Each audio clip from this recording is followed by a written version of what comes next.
ISF করলে বন্ধ লক্ষ্মীর ভান্ডার, এমনই মন্তব্য করেছেন নেতা ক্যানিং পূর্বের বিধায়ক। আর সেই বিধায়কের এমন মন্তব্যে রীতিমতো শোরগোল।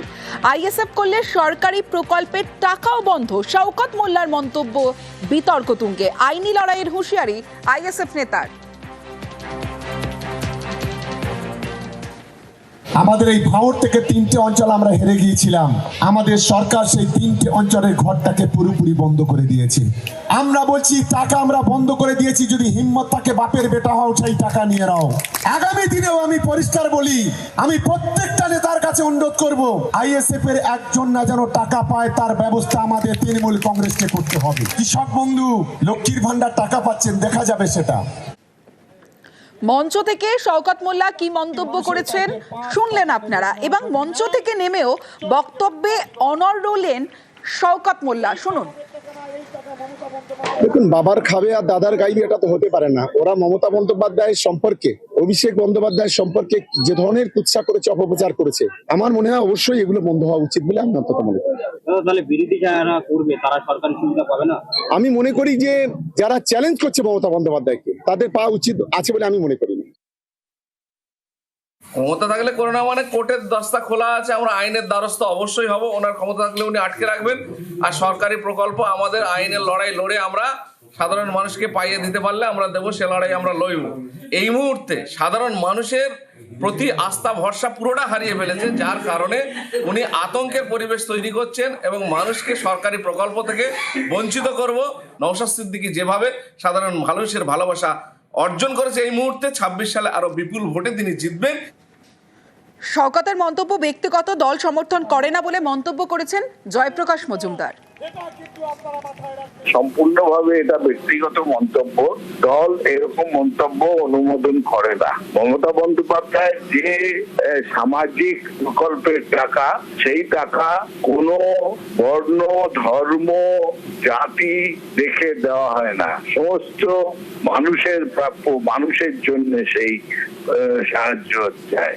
এই রকম মন্তব্য আমরা অনুমোদন করি না। বিজেপি বিধায়কের কনভয় ঘিরে বিক্ষোভ, মালতীর আভার কনভয় ঘিরে বিক্ষোভ, এবং কোচবিহারের যে দিনহাটার ভেটাগুড়িতে উত্তেজনা। বিধায়কের কনভয় ঘিরে কালো কাপড় স্লোগান, থানা ঘেরাও কর্মসূচিতে যাচ্ছিলেন বিধায়ক। আর ঠিক সেই সময় দিনহাটা থানা ঘেরাও কর্মসূচি বিজেপির, আর মিথ্যে মামলায় ফাঁসানোর অভিযোগে থানা ঘেরাও কর্মসূচিতে যাচ্ছিলেন বিধায়ক। ভেটাগুড়িতে মালতীর আভার কনভয় ঘিরে বিক্ষোভ, তৃণমূলের বিরুদ্ধে অভিযোগ বিজেপির অভিযোগ অস্বীকার তৃণমূলের।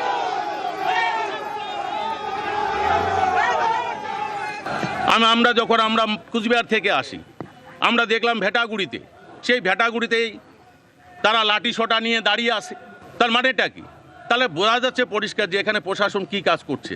আমরা বলেছি যে আগামী দিনে যাতে এই সমস্ত কিছু ঘটনা না ঘটে, ভারতীয় জনতা পার্টি যাতে প্রোগ্রাম করতে পারে, সে ব্যবস্থা আপনাদের করতে হবে, প্রশাসনের দায়িত্ব নিতে হবে।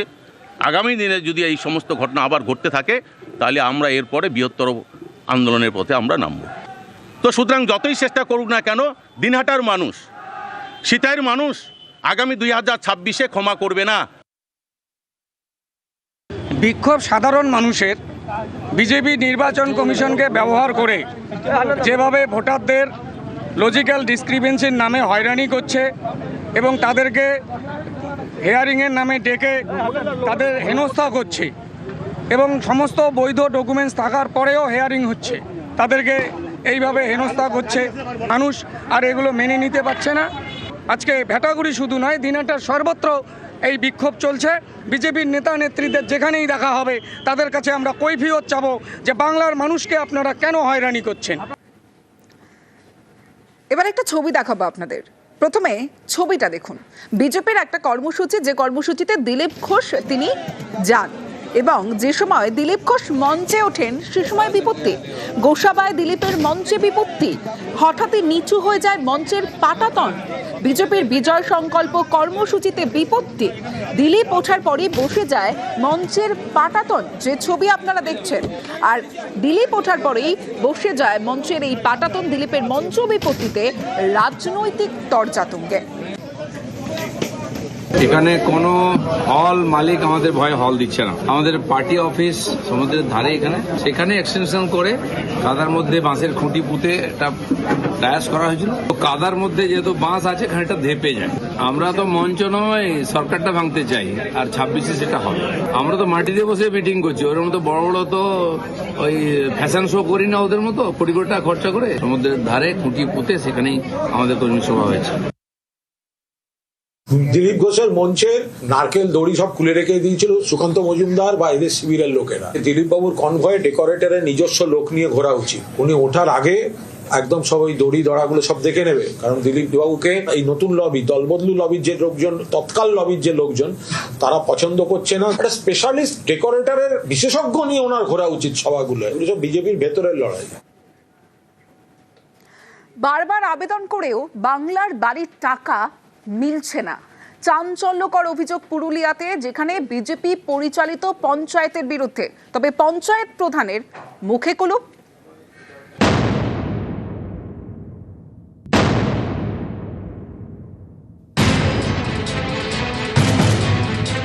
কেউ থাকেন ভাঙাচোরা মাটির ঘরে,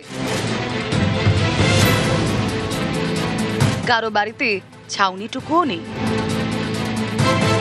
এ ছবি পুরুলিয়া 2 নম্বর ব্লকের রাঘবপুরের। বাংলার বাড়ি প্রকল্প, এই প্রকল্পে পাকা বাড়ি তৈরির জন্য গরিবদের টাকা দেয় রাজ্য সরকার। সেই টাকায় অনেকে বাড়িও করেছেন। কিন্তু রাঘবপুর গ্রাম পঞ্চায়েত এলাকায় অন্য ছবি। এই পঞ্চায়েত বিজেপি পরিচালিত। স্থানীয়দের দাবি, বাংলার বাড়ি প্রকল্পে ঘর পেতে একাধিকবার আবেদন করেছেন পঞ্চায়েতে। অভিযোগ, তারা নাকি কোনো কাজই করেনি, তাই কেউ বাড়ি তৈরির জন্য রাজ্য সরকারের টাকা পাচ্ছেন না। করেছি আবেদন, আসেনি গো, লাই দিচ্ছে না ওদের থেকে। জমা দিয়ে যাচ্ছি, যেটা জমা দিয়েই যাচ্ছি। যেটা যখন বলছে এটা লাগবে এটা লাগবে সব লিগে কোনো পঞ্চায়েতে জমা দিচ্ছি, পঞ্চায়েতে ঠিক মতন কাজই হচ্ছে না। না, আমরা বাড়ি করতে তো পারছি না। পঞ্চায়েতে 3-4 বার অ্যাপ্লাই দিয়েছি, জমা করেছি কাগজ। পঞ্চায়েতে এবার না দিলে কি করবে, কি বলবো? ওরা তো বলবে হবে হবে, এবার কবে যে হবে সেটাও জানো না। করেছি কই পাই, অনেকবার করেছি। কতবার করেছিলেন? 2-3 বার হয়েছে। পাননি বাড়ি? কি বলছে পঞ্চায়েত? কিছু বলেনি, জমা দিয়ে দেই। অনেক লোকের আছে।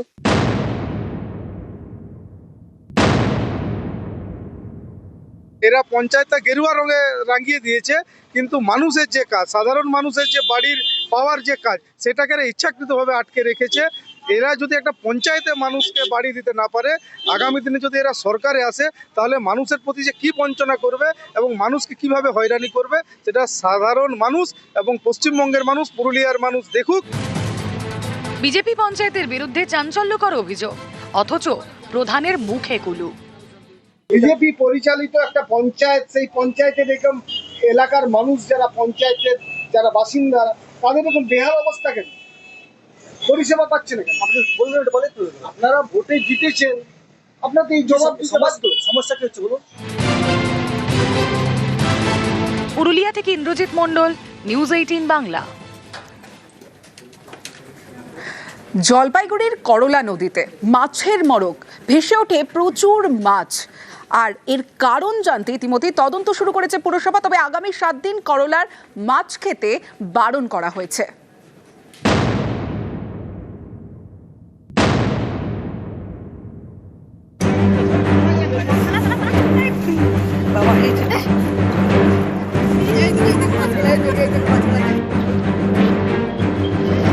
নদীর জলে ভাসছে মরা মাছ, কোনোটা রুই কাতলা, কোনোটা সরপুঁটি, কোনোটা আবার কাঁকড়া। এই মরা মাছ দেখতে রবিবার সকালে জলপাইগুড়ির করলা নদীর পাড়ে ভিড়।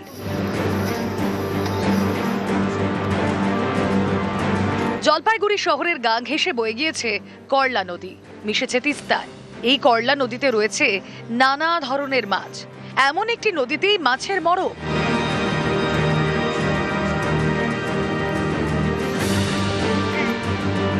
করলার পারে মাসকলাই বাড়ি। রবিবার সকালে এখানকার বাসিন্দারা দেখেন নদীতে ভেসে উঠেছে মরা মাছ। স্থানীয়দের দাবি, 2011 সালে এই করলাতেই মাছের মড়ক হয়েছিল। এবার সেই এক ছবি।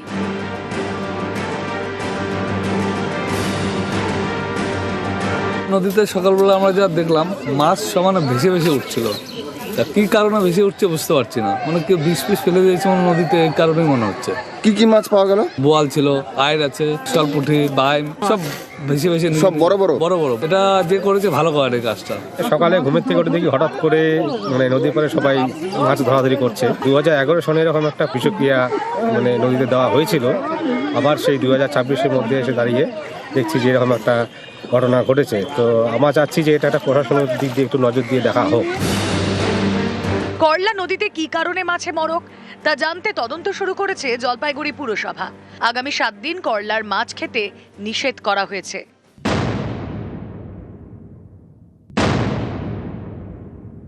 সকালবেলা আমি খবর পাই যে বিষক্রিয়া হয়েছে, প্রচুর মাছ মারা গেছে। তাই আমি বয়ালখানা বাজার, দিন বাজার, স্টেশন বাজার সবখানে নিজেই মাইকিং করে বলেছি আগামী 7 দিন কেউ লোকাল নদীর মাছ খাবেন। এবং আমি পুলিশকেও বলছি যথোপযুক্ত তদন্ত করে অবিলম্বে ব্যবস্থা গ্রহণ করতে হবে। তার কারণ হচ্ছে এটা একটা হিনিয়াস ক্রাইম। করলার বিষক্রিয়ার মাছ যেটা বিভিন্ন বাজারে দিচ্ছে, সেই মাছ যদি কেউ বিক্রি করে আর তারপরে যদি কেউ খায়, সেই মাছে মৃত্যু পর্যন্ত হতে পারে খেলে। করলার মাছ খেতে নিষেধ করে প্রচার চালায় জলপাইগুড়ি পুরসভা। চলে মাইকিং। নদীর মাছ কিনবেন না, কিনে খাবেন না, এবং বিক্রেতারা বলছে কেউ কোনো লোকাল নদীর মাছ বিক্রি করবেন না। জলপাইগুড়ি থেকে শান্তনু কর, নিউজ 18 বাংলা।